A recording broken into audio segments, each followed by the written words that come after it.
രണ്ടാം ലോകം ഇപ്പം പൊട്ടിപ്പുറപ്പെട്ടപ്പം അരിക്ക് ക്ഷാമം ഉണ്ടായി. അപ്പോൾ അത് കാരണം ഈ അരി അന്വേഷിച്ച് ഇവിടെ വന്ന് കഴിയുമ്പോഴത്തേന് അങ്ങനെ എല്ലാവരും പറയും മറയിടുന്ന സ്ഥലത്ത് നെൽകൃഷി ഇഷ്ടം പോലെ ഉണ്ട്, ഇത് കിട്ടുന്നത്. അങ്ങനെയാണ് ഇവർ ഇവിടെ വന്ന് നോക്കിയപ്പോഴത്തേന് ഇഷ്ടം പോലെ നെൽകൃഷി അരിക്കുന്നു. പിന്നെ അങ്ങനെ ഇവിടെ കുറച്ച് പേര് സെറ്റിലായി.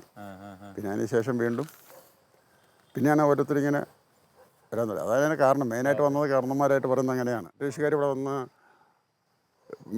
ഇവിടെ തേയിലയൊക്കെ ഉണ്ടാക്കാൻ ആ സമയം വന്നപ്പോൾ ഇവിടെയൊക്കെ റോഡില്ലായിരുന്നു. പിന്നെ അവരാണ് ഈ റോഡൊക്കെ വെട്ടിത്തെളിച്ച് ഇതൊക്കെ ആയി കഴിയുമ്പോൾ പിന്നെ നാട്ടിൽ നിന്നുള്ള ആൾക്കാർ ഒരു 30-34 കൂടിയാണ് പോസ്റ്റ് ഓഫീസ്, ആശുപത്രികൾ, പിന്നെ മറ്റുള്ള പോസ്റ്റ് ഓഫീസ് ഇങ്ങനെയൊക്കെ ഉദ്യോഗസ്ഥ തലത്തിലുള്ള ഓഫീസിൽ വരുന്നത്. അപ്പോൾ ജനങ്ങളില്ല, ജനങ്ങൾ ഇവിടെ ഉള്ളവർ തന്നെയേ ഉള്ളൂ. ഇപ്പോൾ ഞങ്ങൾ ഈ പഴമയിലുള്ള ആൾക്കാർ പറയുന്നത് 1940 ഒരു അന്നിരുന്ന ആൾക്കാരെ ഒരു സർവ്വ പ്രകാരം പുറമേ നിന്നുള്ള ആൾക്കാരെന്ന് പറയുന്നത് മലയാളീസിലായിട്ടുള്ള ഒരു 30-35 കുടുംബത്തിന് അടുത്തേ ഉള്ളൂ. അതുപോലെ തമിഴ്നാട്ടിൽ നിന്ന് വരുന്ന ഒരു 70 കുടുംബത്തിന് താഴെ ഉണ്ടെന്ന് പറയുന്നത് അന്നത്തെ ആൾക്കാർ പറഞ്ഞുള്ള അറിവ്. പിന്നെ ബാക്കിയെല്ലാം കുറച്ച് ഉദ്യോഗസ്ഥന്മാരും മറ്റുള്ളവരൊക്കെയാണ്. പിന്നെയാണ് തമിഴ്നാട്ടിൽ നിന്ന് വന്നത്. പിന്നെ ഈ തേയില ഇവിടെ ആയി കഴിയുമ്പോഴത്തേന് കണ്ണൻ ദേവനിലേക്കുള്ള തേയിലയ്ക്ക് വേണ്ടി തമിഴ്നാട്ടിൽ നിന്ന് ആൾക്കാരെ കൊണ്ടുവരാൻ തുടങ്ങി. അങ്ങനെ വന്നിട്ട് 34 ഇവിടെ ഒരു റോഡ് പാലമൊക്കെ ചിന്നാർന്ന് പറഞ്ഞ പാലം പണിതു. പിന്നെ അന്ന് കാളവണ്ടി കൂടെയുള്ള യാത്രയാണ്, കുതിരപ്പുറത്തും കാളവണ്ടി കൂടിയാണ് സാധനങ്ങൾ മുഴുവനും കൊണ്ടുവരുന്നതും ഇവിടെ കൊണ്ടുവന്ന് ഇത്. പിന്നെ അതിന് ശേഷമാണ് സർവീസ് മറ്റുള്ള ബസ് സർവീസൊക്കെ വന്നത്. പിന്നെ അതിന് ശേഷം വീണ്ടും വന്ന് ഇവിടെ ആശുപത്രി, അന്നൊക്കെ ഇവിടേക്ക് ആശുപത്രി എന്ന് പറയുന്നത് മലമ്പനിയൊക്കെ ആയിരുന്നു. മലമ്പനി ഇവിടെ ഇട്ടപ്പോഴത്തെ ഒരുമാരുള്ളവരാരെയും താമസിക്കുകയില്ല. ഓൾറെഡി മലമ്പനി വന്ന് കഴിയുമ്പോഴത്തേനും നാട് വിട്ടു പോകാമെന്നുള്ളൊരു അഭിപ്രായം വന്ന ആൾക്കാർക്ക് തന്നെ തിരിച്ചു പോകണം എന്നുള്ളത്. അന്നൊക്കെ പിന്നെ അവസാനം പ്രതിരോധ കുത്തിവെപ്പും മറ്റുള്ളതൊക്കെ തമിഴ്നാട്ടിൽ നിന്ന് വരികയാണെങ്കിൽ എൻ്റെയൊക്കെ ഓർമ്മയിൽ നിന്നറിയാവോ, ബസ്സിൽ വരുന്ന ആൾക്കാരെ പിടിച്ച് നിർത്തിയിട്ട് അവർക്ക് വേറൊരു ഷർട്ട് കൊടുക്കും, എന്നിട്ട് അതിൻ്റെ മുകളിൽ സ്പ്രേ ചെയ്യും മരുന്ന് മലമ്പനിക്ക്. എന്നിട്ടാണ് ബസ്സേ കയറ്റുന്നത്. ഈ ഷർട്ട് ഊരിട്ട് അടുത്ത ആൾ വന്ന് നിൽക്കും. അങ്ങനെ ഒരു ചെക്ക് പോസ്റ്റൊക്കെ ഇട്ടൊക്കെ ആ കാലഘട്ടത്തിലൊക്കെ അതൊക്കെ മാറി ഇപ്പോൾ. അങ്ങനെയാണ് ഈ ആശുപത്രിക്ക് അന്നൊക്കെ ഇവിടുത്തെ ഗവൺമെൻറ് ആശുപത്രി ഈ ബ്രിട്ടീഷുകാർക്ക് കുതിരപ്പന്തയത്തിന് വേണ്ടി കുതിരകളുടെ മത്സരമുണ്ട് മൂന്നാർ. അപ്പോൾ അവർക്ക് ലയത്തിന് വേണ്ടിയിട്ടാണ് ഇവിടെ ഉണ്ടാക്കിയത്. പിന്നെ അതിന് ശേഷം ഗവൺമെൻറ് അത് മാറിക്കഴിഞ്ഞപ്പോഴത്തേന് അവർ അത് ആശുപത്രിയായിട്ട് മാറ്റി. പിന്നെ അന്നാണ് പിന്നെ രണ്ടാമതൊരു പുതിയ വിദ്യാഭ്യാസപരമായിട്ടുള്ളൊരു ഇതൊക്കെ വന്നത്. ആദ്യം ഒരു LP സ്കൂൾ മാത്രമേ ഉണ്ടായിരുന്നുള്ളൂ. പിന്നെ അതിന് ശേഷം മിഷണറിമാരുടെ വരവോടുകൂടി തന്നെയാണ് പിന്നെ കുറച്ചൊരു മാറ്റങ്ങൾ, വിദ്യാഭ്യാസപരമായിട്ടുള്ള മാറ്റങ്ങൾ ഉണ്ടാകാൻ ആരംഭിച്ചത്. ഇവിടെ ആദ്യം പണിത പള്ളി എന്തൊക്കെയാണ്? ആദ്യം പള്ളി എന്ന് പറയുന്നത് ബ്രിട്ടീഷുകാർ പണിത ഒരു ചെറിയൊരു പള്ളി അവർ തന്നെ പണിത്. ഇവിടെ പണ്ട് കാലം 36 തോന്നുന്നു അവർ ഇവിടെ പണിത്. പണ്ട് ആൾക്കാർ പറയുന്നതനുസരിച്ച് 36 കണ്ട പള്ളി പണിത്. പിന്നെ ആ പള്ളിയിൽ ആൾക്കാരില്ലാത്ത കാരണം അതങ്ങനെ കിടന്നുപോയി. പിന്നെ അവസാനം തിരിച്ചന്ന് മൂന്നാറിലുള്ളൊരു അച്ഛനോട് ഇവിടുന്ന് കുർബാന ചെല്ലുന്നു. മാസത്തിൽ ഒരു പ്രാവശ്യം വരും, ഒരു പ്രാവശ്യം വന്ന് കുർബാന ചെല്ലും. പിന്നെ അത് കഴിയുമ്പോഴത്തേനും ഒരു തിരിച്ചു പോകും. പിന്നെ കുറച്ച് കാലം കഴിഞ്ഞപ്പോഴത്തേനും ഒരു 50 കൂടി തന്നെ ആ പള്ളിയൊക്കെ കുറച്ച് വൃത്തിയാക്കി പള്ളിയിൽ ഇപ്പോഴത്തെ ഇപ്പോൾ പഴയ ആ ഒരു കപ്പളയായിരുന്നു, അതിൻ്റെ അകത്ത് കുർബാനയെല്ലാം തുടങ്ങി. പിന്നെ 56 ഇവിടുത്തെ ലത്തിന് ഇടവക വന്നു കഴിഞ്ഞപ്പം സ്ഥിരമായിട്ടൊരു അച്ഛനായി. അതിന് മുമ്പ് കാന്തല്ലൂർ പള്ളി ഉണ്ടായിരുന്നുള്ളൂ. കാന്തല്ലൂർ അച്ഛൻ വന്ന് ഇവിടെ കുർബാന ചെല്ലും, ആഴ്ചയിൽ ഒരു പ്രാവശ്യം വന്ന് കുർബാന ചെല്ലും, പിന്നെ തിരിച്ചു പോകും. പിന്നെ അത് കഴിഞ്ഞിട്ട് 56 ഇടവക വന്നാൽ പിന്നെ സ്ഥിരമായിട്ട് അച്ഛന്മാർ ഇതായി. പിന്നെയാണ് പള്ളിയൊന്ന് കുറച്ചുകൂടെ ആൾട്രേഷൻ ചെയ്ത് പിന്നെ ഓരോരുത്തർ വന്നു കഴിഞ്ഞപ്പോഴത്തേനും ഒരു അന്ന് ഫ്രാഞ്ചീസ് അച്ഛൻ എന്ന് പറഞ്ഞ ഒരു അച്ഛൻ കാന്തല്ലൂരുണ്ടായിരുന്നത്. പുള്ളി അവിടെയും കുർബാനയില്ലേ ഇവിടെയും കുർബാന. തിരിച്ച് പിന്നെ ജോർജ് സ്രാമ്പിക്കൽ എന്ന് പറഞ്ഞ അച്ഛൻ വന്നപ്പോൾ കുറച്ചുകൂടെ ഡെവലപ്പ് ആക്കി ഒരു പള്ളി കുറച്ചുകൂടെ പുതുക്കി പോണത്. പിന്നെ അങ്ങനെ പിന്നെ ഇപ്പോൾ പുതിയ പള്ളികളൊക്കെ ആയി. പിന്നെ അതിന് ശേഷമാണ് മറ്റുള്ള സുറിയാനി ഇടവക, ഇവിടെ റോമൻ കത്തോലിക്ക ഇടവക ഇവിടെ കോഴിക്കോട് വരുന്നത്. പിന്നെ അതിന് ശേഷം യാക്കോബൈറ്റ്സായി. ഇങ്ങനെ പല ആദ്യം ഉണ്ടായിരുന്നത് ഈ പള്ളി മാത്രം ഉണ്ടായിരുന്നു. അന്നൊക്കെ എന്ന് പറയുക ഇവിടെ കുർബാനയ്ക്ക് അച്ഛൻ വരുന്ന സമയത്ത് ഇവിടെ പള്ളി ഇതൊന്നുമില്ലല്ലോ. അപ്പം ഞങ്ങളൊക്കെ ചെറിയൊരു കൂടാരം പോലെ കെട്ടി അവിടെയാണ് കുർബാന ചെല്ലുന്നത്. ഈ മനുഷ്യനായിട്ട് ആദ്യത്തെ മാമസേൻ്റെ ആയിരുന്നു. അപ്പം അങ്ങനെയാണ്. അതിനുശേഷമാണ് മറ്റുള്ള അന്ന് ഒരു ഇറ്റലിക്കാരൻ അച്ഛനായിരുന്നു, മരിയൻ അച്ഛൻ എന്നും പറഞ്ഞ് മൂന്നാറിൽ നിന്ന് വരും. പുള്ളിയാണ് ഇവിടെ വന്നിട്ട് കുർബാന ചെല്ലിട്ട് തിരിച്ചു പോകുന്നത്. എന്താ അവിടുത്തെ നമ്മുടെ മറയൂരിലൊരു കാലാവസ്ഥയുടെ പണ്ട് കാലത്ത് ഇവിടെയുള്ള ഒരു കാലാവസ്ഥ പറഞ്ഞു കഴിഞ്ഞാൽ നമ്മുടെ ഒരു 10-25 കിലോമീറ്ററിൻ്റെ ഇടയ്ക്ക് 3 കാലാവസ്ഥ എന്ന് പറയാം. 25 കിലോമീറ്ററിൻ്റെ ഇടയിൽ 3 കാലാവസ്ഥ. ഒന്ന് നമ്മുടെ മൂന്നാറിൽ നിന്ന് ഇങ്ങോട്ട് വന്നു കഴിഞ്ഞാൽ അവിടെ ഭയങ്കര തണുപ്പാണ്. അവിടെ നിന്ന് ഇങ്ങോട്ട് വന്നു കഴിഞ്ഞാൽ കുറച്ച് തണുപ്പ് കുറയും, കുറച്ച് നല്ലൊരു കാലാവസ്ഥയാണ്. ഇതിന് താഴോട്ട് പോയാൽ ഭയങ്കര ചൂടുവാണ്. ഒരു 16 കിലോമീറ്റർ പോയി കഴിഞ്ഞാൽ തമിഴ്നാട് ബൗണ്ടറിയോട് 16 കിലോമീറ്റർ ഉള്ള തമിഴ്നാട് ബൗണ്ടറിക്ക് അങ്ങോട്ട് പോകുമ്പോഴത്തേനും ചൂട്. അങ്ങനെ നമുക്ക് അനുഭവിച്ചാലേ അറിയത്തുള്ളൂ 3 കാലാവസ്ഥയാണ് വരുമ്പോൾ. പിന്നെ പണ്ടൊക്കെ എന്നറിയാവോ, ഫാനൊക്കെ ഉപയോഗിക്കുന്നില്ലായിരുന്നു. ഒരു 10-30 വർഷം മുമ്പ് വരെ ഫാനിൻ്റെ ഉപയോഗമില്ല. കാരണം എന്താ പറയുക, അന്നൊക്കെ AC പോലെ ഇരിക്കും ഈ വേനൽക്കാലത്തൊക്കെ. നല്ലൊരു കാറ്റും കാണും മറ്റുള്ള. ഇപ്പോൾ കാലാവസ്ഥയൊക്കെ മാറി. ഇവിടെ വന്നപ്പോൾ നെൽകൃഷിയായിരുന്നോ? ഇവിടെ വരുമ്പോഴത്തേനും ആദ്യം നെൽകൃഷിയായിരുന്നു. ആ കാലഘട്ടത്തിലെ ഗ്രാമത്തിലുള്ള ആൾക്കാർ അവരാണ് ഈ നെൽകൃഷിയുടെ ആൾക്കാർ. പിന്നെ പുറമേ നിന്നുള്ളവരാരും വളരെ വളരെ വിരളമായിട്ടുള്ള ആൾക്കാരുണ്ടായിരുന്നു. നെൽകൃഷി എന്ന് പറയുന്നത് ആണ്ടിൽ ഒരു കൃഷിയേ ഉള്ളൂ. അതായത് ജൂൺ മാസം ആരംഭിച്ച് കഴിഞ്ഞാൽ ഡിസംബർ മാസത്തോടെ കൊയ്ത്ത് കഴിയും. പിന്നെ അതിന് ശേഷം ചുമ്മാ വെറുതെ നിലം തരിശായിട്ട് കിടക്കും, യാതൊരു കൃഷിയില്ല. പിന്നെ അടുത്ത ജൂൺ മാസത്തിലേക്ക് കൃഷി ഇറക്കുന്ന സമയത്ത് അവിടെ എന്തെങ്കിലും ചെയ്യത്തുള്ളൂ. അപ്പോൾ അത് കഴിയുമ്പോഴത്തേന് പിന്നെ വെള്ളത്തിൻ്റെ ഒരു പ്രശ്നമാണ്. വെള്ളം കിട്ടാതെ വന്നു കഴിഞ്ഞപ്പോഴാണ് അങ്ങനെ കുറേശ്ശെ കരിമ്പുകൾ ഇവിടെ ഓരോരുത്തർ ആനക്കാപ്പറ്റി ഭാഗത്തു നിന്ന് ആരംഭിച്ച് കുറേശ്ശെ കരിമ്പ് കൃഷി ചെയ്യാനായിട്ട്. പിന്നെ നോക്കിയപ്പോഴത്തേനും എല്ലാവർക്കും അതിലേക്ക് കയറി. കുറച്ചുകൂടെ ലാഭം അതാണെന്ന് മനസ്സിലാക്കി. അന്നൊക്കെ കൃഷി നല്ല കരിമ്പ് കൃഷി നല്ല ലാഭമായിരുന്നു. ഇപ്പോഴത്തെ നഷ്ടത്തിലേക്ക് വന്നു. കാരണം ഇപ്പോഴൊക്കെ എന്ന് പറയുന്നത് കൂടുതൽ വിളവ് കിട്ടുന്നില്ല. പണ്ടൊക്കെ നല്ല വിളവുണ്ടായിരുന്നു. കാരണം എന്താ പറയുക, അന്നൊക്കെ ഈ ചാണകം മറ്റുള്ള കന്നുകാലികളെ ഇഷ്ടം പോലെയായിരുന്നു ഇവിടെ. ഒരു കുടുംബത്തിൽ ഏറ്റവും അവരെ പണ്ട് ഈ ഗ്രാമവാസികളെയൊക്കെ അവരെ നിർണ്ണയിക്കുന്നത് എത്ര കന്നുകാലി ഉണ്ടെന്നാണ്. എൻ്റെയൊക്കെ ചെറുപ്പത്തിൽ ഞങ്ങൾക്ക് 100-300 കന്നുകാലികൾ നമ്മുടെ വീട്ടിൽ തന്നെ ഉണ്ട്. കാരണം അതിൻ്റെ ചാണകം എടുത്ത് കൃഷിക്ക് വേണ്ടി ഉപയോഗിക്കും. പാലൊക്കെ വളരെ കുറച്ചേ കിട്ടത്തുള്ളൂ. എന്നാലും കള പൂട്ടാനും ചാണകത്തിന് വേണ്ടി ഉപയോഗിച്ചു. ഇപ്പോഴൊക്കെ വന്യമൃഗത്തിൻ്റെ ഇതൊക്കെ കാരണം എന്ന് പറയുക, രണ്ടാമത് ഫോറസ്റ്റൊക്കെ ആയി കഴിയുമ്പോൾ കർശനമായി കഴിയുമ്പോഴത്തേന് കന്നുകാലിയൊക്കെ നിർത്തി. ഇപ്പോൾ ഒരു പാലിന് വേണ്ടി മാത്രം ഉപയോഗിക്കുന്ന ഇതായി മാറ്റി. ആ ഒരു കാലഘട്ടത്തെ യാത്രാ സൗകര്യമൊക്കെ എങ്ങനെയായിരുന്നു? ഇവിടുന്ന് പണ്ട് എൻ്റെയൊക്കെ ഓർമ്മയിൽ പണ്ട് ഒരു ആലുവ മൂന്നാർ സ്വരാജ് ബസ് എന്ന് പറഞ്ഞൊരു ബസ്സുണ്ട്. അത് ചിന്നാർ വരെ പോകും. പിന്നെ അതിന് ശേഷം ഒരു 50-55 കാലഘട്ടത്തിൽ ഇവിടെ പട്ടത്താന പിള്ള മുഖ്യമന്ത്രിയായിരുന്ന സമയത്ത് ഇവിടെ ഒരു പ്രശ്നമുണ്ടായി. അത് എന്നെ എടുത്ത് പറയുന്നത്, അന്ന് ഈ പ്രദേശത്ത് ദേവികുളം താലൂക്ക് തമിഴ്നാട് യോജിപ്പിക്കണമെന്നും പറഞ്ഞ് തമിഴ്നാട് കോൺഗ്രസ് എന്ന് പറഞ്ഞൊരു സംഘടന പ്രശ്നമുണ്ടാക്കി. അപ്പം അങ്ങനെ വന്നപ്പോഴത്തേനും തമിഴ്നാട് ചേരുന്നപ്പോഴത്തേനും ഇരിക്കുന്ന മുഖ്യമന്ത്രി പട്ടത്താണ് ഉള്ള ഒരു കാര്യം ചെയ്തു. പുറമേ നിന്നുള്ള തിരുവനന്തപുരം മറ്റുള്ള ഭാഗത്തുള്ള മലയാളീസിലെ കൊണ്ടുവന്ന് ഇവിടെ 5 ഏക്കർ സ്ഥലം കൊടുത്ത് ഇവിടെ താമസിപ്പിച്ചു. അപ്പം അങ്ങനെ വന്നത് അതാണ് ഈ പട്ടം കോളനി എന്ന് പറയുന്നത് ഇവിടെ. അപ്പം അങ്ങനെ വന്നു കഴിഞ്ഞപ്പോഴത്തേനും കേരളത്തിലേക്കുള്ള, പിന്നെ കന്യാകുമാരി അങ്ങോട്ട് പോയി ദേവികുളം താലൂക്ക് കേരളത്തിലേക്കും അങ്ങനെ വിട്ടുകൊടുത്തു. അപ്പം ആ സമയത്താണ് ഇതിൻ്റെ ഞാൻ നേരത്തെ സൂചിപ്പിച്ചെന്ന് പറയുക ആൾക്കാരുടെ ആ യോജിച്ചൊക്കെ വന്നത്. അന്നത്തെ വിദ്യാഭ്യാസം ഒക്കെ എങ്ങനെയായിരുന്നു?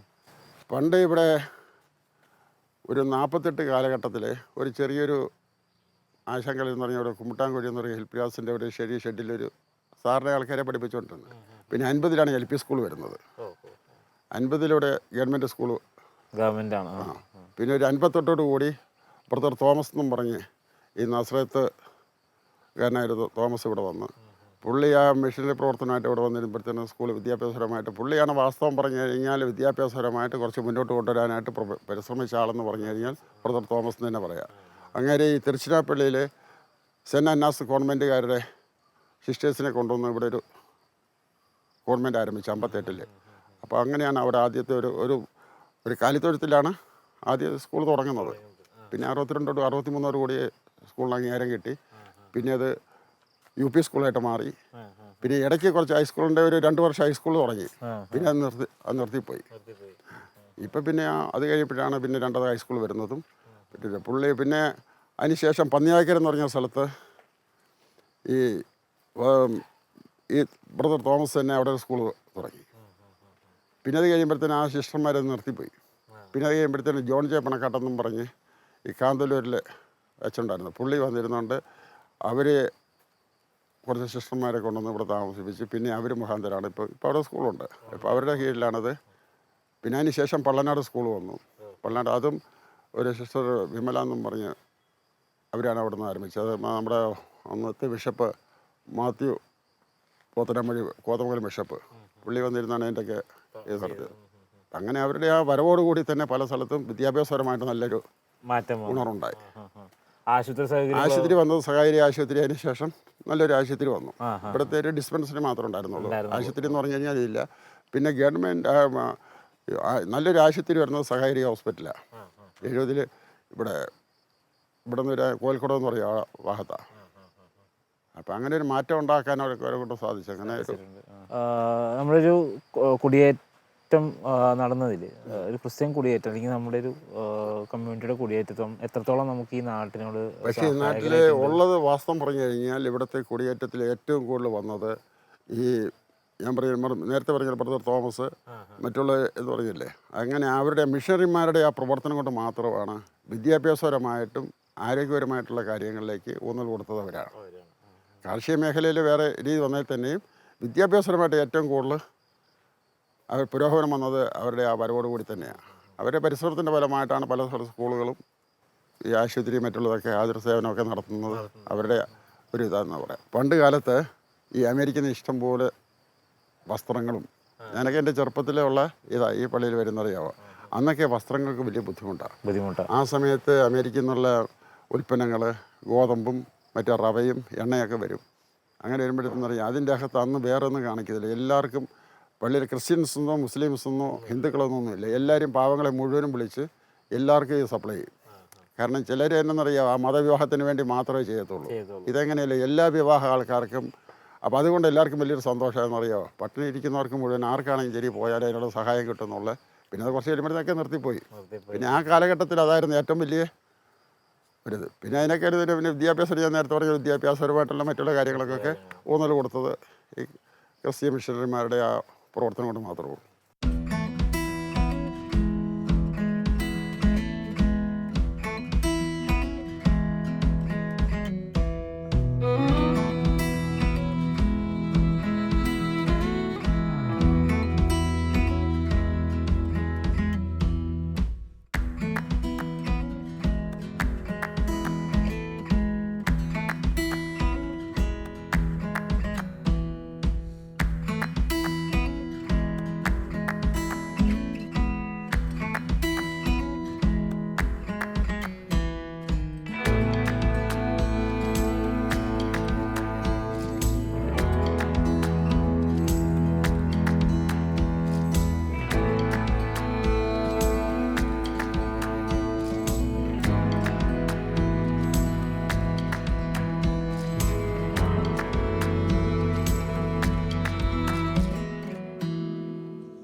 ഇതുപോലെ നെല്ല്, കരിമ്പ്, തെങ്ങ് എല്ലാ കൃഷിയും ചെയ്യുന്നുണ്ട് ഇവിടെ. ബീൻസ് ഇതൊക്കെ ചെയ്യുന്നുണ്ട്. ഈ നെല്ലിനൊക്കെ പല വെറൈറ്റി ഉണ്ടോ? നെല്ലിന് പല വെറൈറ്റി എന്ന് പറഞ്ഞാൽ നെല്ലിന് ഇത് തന്നെ വെറൈറ്റി എന്ന് പറഞ്ഞാൽ ഇതുപോലെ നമ്മൾ കൃഷി ചെയ്യുക. എത്ര ഇനങ്ങളുണ്ട് നെല്ലുകൾ ഇവിടെ കൂടുതലും വളർത്തുന്നത്? ഏതൊക്കെ നെല്ലുണ്ട്? എന്തെങ്കിലും നെല്ലെന്ന് പറഞ്ഞാൽ ഉമാവുണ്ട്, ജ്യോതിയുണ്ട്, പൊന്നിയുണ്ട്. അങ്ങനെ 5020, 5050 അങ്ങനെ പലതരത്തിലുള്ള കൃഷികളൊക്കെ ചെയ്യുന്നുണ്ട്. അപ്പോൾ ഇത് നമ്മൾ കൃഷി ഓഫീസിലിരുന്ന് ഈ വിത്തൊക്കെ കിട്ടിയായിരുന്നു. അപ്പോൾ വിത്ത് കിട്ടിയിട്ട് ഇത് ഒരു കാൽഭാഗത്തേക്ക് ഒരു പാറപ്പുറത്താണ് നെല്ല് കൃഷി ചെയ്യുന്നത്.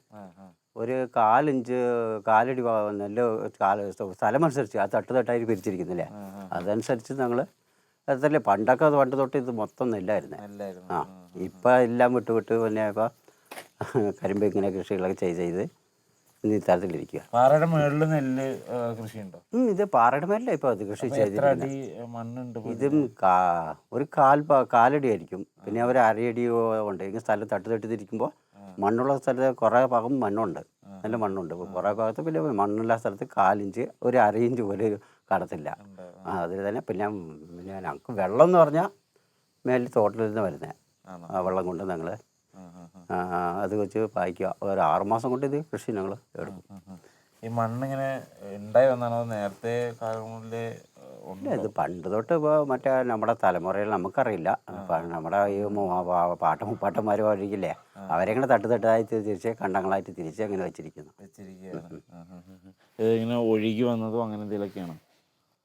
ഇത് ഒഴുകിയൊന്നും വന്നില്ലല്ലോ, ഒന്നും ഒഴുകി വന്നില്ല. അവരിങ്ങനെ തട്ടായിട്ട് അങ്ങനെ വരപ്പ് വെച്ച് അങ്ങനെ പിടിച്ചു വന്ന് അങ്ങനെ മണ്ണ് ഉണ്ടാക്കിയതാണ്. നെല്ലല്ലാതെ വേറെ എന്തൊക്കെ നമുക്ക് കൃഷി ചെയ്യാൻ പറ്റാറുണ്ട്? പാറപ്പുറത്ത് മാത്രം നെൽകൃഷി ചെയ്യും. ബാക്കി മണ്ണുള്ള സ്ഥലത്തൊക്കെ കവുങ്ങ്, ബീൻസ്, തെങ്ങ്, പല കൃഷിയും ചെയ്യുന്നുണ്ട്. എല്ലാ കൃഷിയും ചെയ്യുന്നുണ്ട്. നെല്ല് 6 മാസം കൊണ്ട് വില കൊടുക്കും. 6 മാസത്തിലേക്ക് പിന്നെ അടുത്ത മാസം ഇത് വിളവെടുക്കും ഞങ്ങൾ. 6 മാസത്തേക്ക് ഉള്ള കൃഷിയേ ഉള്ളൂ നെല്ലൊക്കെ. കരിമ്പൊക്കെ എന്ന് പറഞ്ഞാൽ 1 വർഷമാകും. 1 വർഷമാകും. കാലിവളത്തിൽ ഇപ്പോൾ മിക്കവാറും ഇപ്പോൾ എല്ലാവരും വളർത്തിക്കൊണ്ടേ ഇരിക്കുന്ന. വീട് തോരുമ്പോൾ ഇപ്പോൾ ഓരോ പശു വെച്ച് മെച്ചമില്ലെന്ന് പറഞ്ഞാൽ എല്ലാ കൃഷിയൊന്നും പണിയില്ലല്ലോ, പണിക്കെല്ലാം പോകുന്നതുകൊണ്ട് മെച്ചമില്ലെന്ന് പറഞ്ഞ് ചിലരൊക്കെ ഇപ്പോൾ പശു ഇല്ലായിരുന്നു ഈ ഏരിയയിലൊക്കെ. ഇപ്പോൾ ചിലവരുടെ വീട്ടിലേക്ക് 2 പശു 3 പശുക്കെ ഇങ്ങനെ അങ്ങ് വളർത്തിക്കൊണ്ടിരിക്കുക. ഈ നെല്ലിന് അപകടമായിട്ട് വല്ല രോഗങ്ങളോ ജീവികളോ രോഗങ്ങളും വരികയൊക്കെ ചെയ്യും. അതെന്ന് പറഞ്ഞാൽ ഈ മഞ്ഞ് പിടിച്ച് ഇങ്ങനെ മൂടിക്കിടക്കില്ല. ഇനി മാർച്ച് അടുത്ത മാസം തൊട്ട് ചിലപ്പം ഇത് മഞ്ഞ് മൂടിക്കഴിഞ്ഞാൽ പിടിച്ച് വരികയായിരിക്കും. നഷ്ടമൊക്കെ നമുക്ക് ഉണ്ട്. മെച്ചമൊന്നുമില്ല കൂടുതൽ ഇതിൽ നെൽകൃഷിയില്ല അത്രയ്ക്ക്.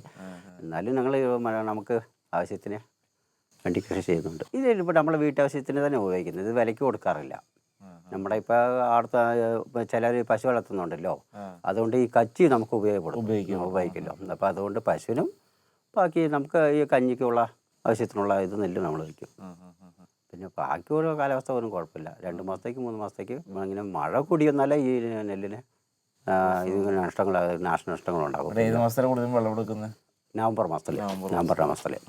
2 അല്ല, ഒറ്റ തന്നെ ഉള്ളൂ ഇവിടെ. ഈ വെള്ളത്തിൻ്റെ പ്രശ്നമാണ്. ഇപ്പം നമുക്ക് എന്ന് പറഞ്ഞാൽ ഇത് മേലിൽ നിന്ന് വരുന്നില്ലേ, ആറ്റിൽ നിന്ന് വരുന്നത്. ഈ മറ്റേ കിണറ്റിലൊന്നും ഉപയോഗിക്കുന്നില്ല. തമിഴ്നാട് പോലെ കിണറ്റിലൊന്നും ഉപയോഗിക്കുന്നില്ല. ഇത് ആറ്റിലിരുന്ന് വരുന്നത് കൊണ്ട് ഒറ്റ തവണയ്ക്ക് അവിടെ മഴ പെയ്താലേ നമുക്കിവിടെ വെള്ളം കിട്ടും. ഇല്ലെങ്കിൽ ആ വെള്ളത്തിൻ്റെ സാധ്യതയില്ല, കുറവാണ്.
എത്ര കാലമായി ചേട്ടൻ ഇവിടെ വന്നിട്ടൊക്കെ? ഞാനിവിടെ വന്നിട്ട് 45 വർഷം കഴിഞ്ഞു. കൂടുതൽ എന്തൊക്കെയാണ് ഇവിടെ വളർത്തുന്നത്? എന്തൊക്കെ ഫ്രൂട്ട്സ് ഒക്കെയാണ്? ഓറഞ്ച്, സവർജില്, പ്ലംസ്, സീതാപ്പഴം, മുസാമ്പി, മരത്തക്കാളി, അതുപോലെ തന്നെ ഇത് മാതളം, പേര, അങ്ങനെ 10-12 ഐറ്റം ഉണ്ട് ഇതിനകത്ത്. ഏറ്റവും കൂടുതൽ ഏതാ ഇവിടെ? ഓറഞ്ചാണ് കൂടുതൽ. എന്തെങ്കിലും ടൈപ്പ് ഓറഞ്ചുകളുണ്ട്? എന്തൊക്കെ ഇനങ്ങളുള്ളത്? നാഗ്പൂർ ഓറഞ്ചാണ് ഇതൊക്കെ. നാഗ്പൂർ ഓറഞ്ച്. എന്താ ഇതിന്റെ ഏതാ സീസൺ? ഏതാ കൂടുതലും? ഓറഞ്ച് നവംബർ, ഡിസംബർ, ജനുവരി വരെ കാണും. പിന്നെ ഓറഞ്ച് കഴിഞ്ഞ് ഇനിയിപ്പോൾ ഡിസംബർ കഴിഞ്ഞാൽ പിന്നെ ഇതിനകത്ത് വലിയ പഴങ്ങളൊന്നും കാണുകയില്ല. ഇനി പാഷൻ ഫ്രൂട്ട് മാത്രമേ കാണത്തുള്ളൂ. പാഷൻ ഫ്രൂട്ട്, മരത്തക്കാളി, പേരയ്ക്ക, ഇങ്ങനെയുള്ള സാധനങ്ങൾ. അതിപ്പോൾ മെയ് ജൂൺ മാസത്തിലാണ് ഈ പ്ലംസ് എന്ന് പറയുന്നത്. ഓറഞ്ച് വരുന്നതോടൊപ്പം തന്നെ മുസാമ്പി ഉണ്ടാവും. ഇപ്പം മുസാമ്പി ഉണ്ട്, പറിച്ച് അവിടെ കൊടുക്കുന്നുണ്ട്, അവിടെ വെച്ചിരിക്കുന്നുണ്ട്. പിന്നെ സീതാപ്പഴമുണ്ട്, ഇപ്പോൾ പേരയ്ക്കായുണ്ട്. ഇനി ഒരു 10-15 ദിവസം കൂടെ കഴിഞ്ഞാൽ പാഷൻ ഫ്രൂട്ട് പഴുത്തു തുടങ്ങും. എന്തൊക്കെ വളം അതിന് ഉപയോഗിക്കുന്നത്? ഞാൻ ഇത്രയും കാലം ഉപയോഗിച്ചുകൊണ്ടിരുന്നത് ചാണകം പൊടി, ചാണകം മേടിച്ചിടും. അതോടൊപ്പം എല്ലുപൊടിയും പിന്നെ വേപ്പൻ പിണ്ണാക്ക് മിക്സ് ചെയ്ത് അങ്ങനെ ഇട്ടുകൊണ്ടിരിക്കുന്നത്. ജൈവ രീതിയിലാണ് ചെയ്തുകൊണ്ടിരുന്നത്. പക്ഷെ അത് ശരിക്കും പറഞ്ഞാൽ കൃഷിയിൽ നമ്മുടെ മുടക്ക് വെച്ച് നോക്കുമ്പോൾ അതിനുള്ള ആദായം കിട്ടുന്നില്ല. അങ്ങനെ രാസവളം ഇടുകയാണെങ്കിൽ ചെടിയൊക്കെ ഒന്ന് പെട്ടെന്ന് ഊർജിതമായിട്ട് കയറി വരും. രാസവളം ഉപയോഗിക്കാത്ത എന്താണെന്ന് വെച്ചാൽ ചെടി പെട്ടെന്ന് പോകും. ഇപ്പോൾ ഒരു 4-5 വർഷം നന്നായിട്ട് വളരും. അത് കഴിയുമ്പം ചെടിയുടെ വളർച്ച കുറയും. പിന്നെ ഈ സ്ഥിരം അത് തന്നെ ഇടേണ്ടതായിട്ട് വരും. അപ്പോൾ അതുകൊണ്ട് ഇപ്പോൾ അവിടെ ചാണകം വെച്ചിട്ടിരിക്കുന്നുണ്ട്, ആ ഷെഡിനകത്ത് കുറേ കിടക്കുന്നുണ്ടല്ലേ. അപ്പോൾ അതവിടെ ഇട്ടിട്ട് ഇതിൽ വേപ്പമണ്ണാക്കി ഇവിടെ മിക്സ് ചെയ്തായിരുന്നു. എന്നിട്ട് കുറച്ച് ഉണങ്ങി കഴിയുമ്പോൾ വാരിയിടും. വാരിയിട്ട് മോട്ടിൽ പതുക്കെ ഒന്ന് കുത്തിവിടും. ഇവിടുത്തെ കാലാവസ്ഥയുടെയും മണ്ണിൻ്റെ ഒക്കെ ഒരു പ്രത്യേകത എന്താ? കാലാവസ്ഥ ഇവിടെ എപ്പോഴും കൂടുതൽ തണുപ്പാണ്. തണുപ്പെന്ന് പറഞ്ഞു കഴിഞ്ഞാൽ ഇപ്പോൾ ഇനിയുമാണ് തണുപ്പ് വരുന്നത്. ഇവിടെ ഏറ്റവും നല്ല സമയം മെയ്, ജൂൺ, ജൂലൈ ആ സമയത്താണ്. അല്ലാത്തപ്പം ഇനിയിപ്പോൾ മഴ തുടങ്ങും. ഇവിടുത്തെ ഇത് നമ്മുടെ കേരളത്തിൽ മഴ നിൽക്കുമ്പോഴും ഇവിടെ മഴയായിരിക്കും. ഇത് തമിഴ്നാടിൻ്റെ കാലാവസ്ഥയോട് യോജിച്ച് വരും. അവിടെ മഴ പെയ്യുമ്പോൾ ഇവിടെ മഴയായിരിക്കും. ചെടികളൊക്കെ ഇവിടെ വല്ല ജന്തുക്കളുടെയോ അല്ലെങ്കിൽ വല്ല രോഗങ്ങളോ അങ്ങനത്തേലൊക്കെ? രോഗങ്ങളൊക്കെ ഫംഗസൊക്കെ ഉണ്ടാവും. അതിന് നമ്മൾക്കിപ്പോൾ ഇത് ബോഡോമിശ്രം തെളിക്കുമല്ലോ, അത് കുറച്ച് നാളായിട്ട് ഇല്ലായിരുന്നു. ഇപ്പോൾ ഇനി അത് തെളിച്ചെങ്കിലേ ഈ ഫംഗസ് ഇച്ചിരി കുറയുള്ളൂ. പിന്നെ നേരത്തെ ഞാൻ ചെയ്തുകൊണ്ടിരുന്നത് പോലക്കഷായിട്ട് അതായിരുന്നു തെളിച്ചുകൊണ്ടിരുന്നത്. അതൊക്കെ എന്ന് പറയുമ്പം ഒരു പരിധി വരെയൊക്കെ ഉള്ളൂ. തൊട്ടടുത്ത് വിഷമടിക്കുകയും നമ്മൾ വിഷമടിക്കാതിരിക്കുകയും ചെയ്തിട്ട് കാര്യമൊന്നുമില്ല. തുടങ്ങിയിട്ട് എത്ര കാലമായി നമ്മൾ ഈ? ഏതാണ്ട് 10-18 വർഷം കഴിഞ്ഞു. 18 വർഷം കഴിഞ്ഞു. ഇത് അങ്ങനെ ഒരു ഫ്രൂട്ട്സ് തുടങ്ങണം അല്ലെങ്കിൽ ചെയ്യണം എന്നുള്ളൊരു എന്താ ആഗ്രഹത്തിൻ്റെ പുറത്തായിരുന്നു? അതായത് ഒരു കാലത്ത് ഇവിടെ ഈ പഴങ്ങളൊന്നും ആരും വാങ്ങാനൊന്നും ഇല്ലായിരുന്നു. ഇപ്പോൾ ഉണ്ടെങ്കിൽ സാധനം വിറ്റുപോകും. വിൽക്കാനൊക്കെ സൗകര്യങ്ങളുണ്ട്. സൗകര്യം എന്ന് പറഞ്ഞാൽ ഇവിടെ ഗസ്റ്റുകൾ വരുന്നുണ്ട്. അവരിത് വാങ്ങാനും പിന്നെ ഇത് കാണാനും ഒക്കെ ആയിട്ടാണ് വരുന്നത്. അപ്പോൾ ഞാനാദ്യം കുറച്ച് സ്വന്തം ആവശ്യത്തിന് വേണ്ടി കുറച്ച് ഓറഞ്ചും പഴവർഗ്ഗങ്ങളൊക്കെ നട്ടു. സ്വന്തം ആവശ്യമായിരുന്നത്. അപ്പോൾ അങ്ങനെ വന്നപ്പോൾ ഞാൻ അത് ആവശ്യക്കാർ ഏറിയ കാരണം വെച്ചത് ചെയ്തു തുടങ്ങി. പിന്നെ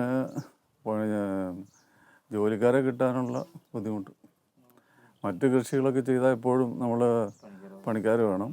ഇതിപ്പോൾ അല്പം താമസിച്ചാലും നമുക്ക് എങ്ങനെയും നടത്തിക്കൊണ്ട് പോകാം. എന്നാലും സ്ഥിരം പണിക്കാരുണ്ടെങ്കിലേ പറ്റുള്ളൂ. ഈ ഫ്രൂട്ട്സിനും എന്തായിരുന്നു നമ്മളോട് വളർത്തിക്കൊണ്ടിരുന്നത്? ഇത് നേരത്തെ ഇവിടെ മൽബറി കൃഷി ഉണ്ടായിരുന്നു. മൽബറി ഉണ്ടായിരുന്നു, കാപ്പി ഉണ്ടായിരുന്നു, അതുപോലെ തന്നെ ഈ ഇഞ്ചിപ്പുല്ല്, പുൽത്തൈല കൃഷി ഉണ്ടായിരുന്നു, അതുണ്ടായിരുന്നു. അതെല്ലാം മാറിയിട്ട് എല്ലാം കൂടുതൽ കൂലിച്ചെലവായി, പണിക്കാരെ കിട്ടാൻ ബുദ്ധിമുട്ടായി. ഈ നാട്ടിലെ ഒരു പ്രധാന കൃഷി എന്താ നമ്മുടെ ഈ ഏരിയയിൽ? ഈ നാട്ടിലെ കൂടുതലും പച്ചക്കറിയാണ്. ഈ ഏരിയയിലെല്ലാം വെളുത്തുള്ളി, ബീൻസ്, ഉരുളക്കിഴങ്ങ് അങ്ങനെയുള്ള കൃഷിയാണ് കൂടുതലും. നമ്മൾ എന്തെങ്കിലും വെറൈറ്റി നിങ്ങൾ ഇമ്പോർട്ട് ചെയ്യുന്നുണ്ടോ ഇവിടേക്ക്? വെറൈറ്റി എന്ന് പറയുമ്പോൾ ഒന്ന് ഓറഞ്ച്, ഈ നാഗ്പൂർ ഓറഞ്ച്, അത് നേരത്തെ ഇവിടെ കൊടൈക്കനാലിൽ കിട്ടും ഒരുമാതിരിപ്പെട്ട തൈകളൊക്കെ. പിന്നെ നമ്മൾക്കിവിടെ ഉൽപ്പാദിപ്പിക്കാവുന്ന തൈ എന്ന് പറയുമ്പം ഈ പ്ലംസ് മാത്രമേ ഉള്ളൂ. ബാക്കിയൊക്കെ ബഡ് ചെയ്തെടുക്കണ ഇച്ചിരി ബുദ്ധിമുട്ടാണ്. നമ്മൾ തൈകളും കൊടുക്കുന്നുണ്ടോ അവിടെ? നേരത്തെ ഉണ്ടായിരുന്നു. ഇപ്പോൾ അത് ഒന്നും ഈ കോവിഡ് കാലം കഴിഞ്ഞതിന് ശേഷം തൈയുടെ പരിപാടികളൊന്നുമില്ല. അപ്പോൾ ആളുകളൊക്കെ വരാതെയായി. 2 വർഷത്തോളം ഇതൊക്കെ അടച്ചിട്ടിരിക്കുകയല്ലായിരുന്നു. ഇതിനകത്തേക്ക് ഗസ്റ്റിനെ ഇറക്കാൻ തുടങ്ങിയിട്ട് മൊത്തം ഒരു 4 വർഷമേ ആയുള്ളൂ. അതിൽ 2 വർഷം കോവിഡ് കാലം പോയി. 2 വർഷം ഇറക്കിയിട്ടുള്ളൂ. ഇപ്പോൾ പിന്നെ ഓപ്പൺ ചെയ്തതിന് ശേഷമാണ്. അപ്പോൾ ഇപ്പോൾ സീസൺ കഴിഞ്ഞു. നമ്മളിതിനിയും സ്ഥലം കൂട്ടാൻ അല്ലെങ്കിൽ കൃഷി കൂട്ടാനുള്ള പ്ലാൻ ഉണ്ടോ? അതോ കൃഷി കൂട്ടാൻ എനിക്കുള്ള സ്ഥലത്ത് കൃഷി ആയി കഴിഞ്ഞു മൊത്തം കഴിഞ്ഞു. ഇനിയിപ്പോൾ ഞാൻ വേറൊരു ഒറ്റ സ്ഥലം എടുത്തിട്ടുണ്ട്. അവിടെയാണ് ഈ സ്ട്രോബെറി, ബ്ലാക്ക്ബെറി ഒക്കെ നടുന്നത്. ജോലിക്കാരുടെ കുറവ് കൊണ്ടാണ് അവിടെ എടുത്ത സ്ഥലം മുഴുവൻ കൃഷി ചെയ്യാൻ പറ്റിയില്ല. അപ്പം സ്ട്രോബെറി നടാനായിട്ട് അവിടെ പണിതുകൊണ്ടിരിക്കുക. ഇവിടെ പ്രകൃതി ദുരന്തമായിട്ട് അങ്ങനെ എന്തെങ്കിലും പ്രശ്നമുണ്ടോ? ഈ മണ്ണിടിച്ചിലോ അല്ലെങ്കിൽ? എവിടെയും ഉണ്ടായിട്ടില്ല. അങ്ങനെയുള്ള ഇതൊന്നുമില്ല. മൃഗങ്ങളുടെ ശല്യം കാരണമാണ് നമ്മൾ ഇങ്ങനെ ഒരു കൃഷിയിലേക്ക് തുടങ്ങിയത്. അല്ല, പച്ചക്കറി കൃഷിയൊക്കെ ആയിരുന്നു നേരത്തെ ഇവിടെ. പച്ചക്കറിയൊക്കെ ചെയ്യുമായിരുന്നു. പക്ഷേ ഇപ്പം മുള്ളൻപന്നിയുടെ ശല്യം ഭയങ്കര. ഏത് കൃഷി ചെയ്താലും നശിപ്പിക്കും. പിന്നെ പന്നിയുണ്ട്, മ്ലാവുണ്ട്, കുരങ്ങുണ്ട്. ഇതെല്ലാം അതിജീവിച്ച് വേണം നമ്മൾ കൃഷി മുമ്പോട്ട് കൊണ്ടുപോകാൻ. ഇപ്പോൾ ഓറഞ്ചായി കഴിഞ്ഞാൽ ഇപ്പോൾ കുരങ്ങ് വരും. ഇപ്പം തന്നെ കുരങ്ങ് കയറും. ഈ പേരയ്ക്ക ഉള്ള കാരണം. ഈ കഴിഞ്ഞ ദിവസം ഇവിടെ വന്നു. ഇതിൽ കുറച്ച് മാങ്ങ ഉണ്ടായിരുന്നു. അപ്പോൾ അത് ഒക്കെ കയറി ചിലപ്പോൾ. അതിന് മനുഷ്യനെ കണ്ട ഭയമൊന്നുമില്ല.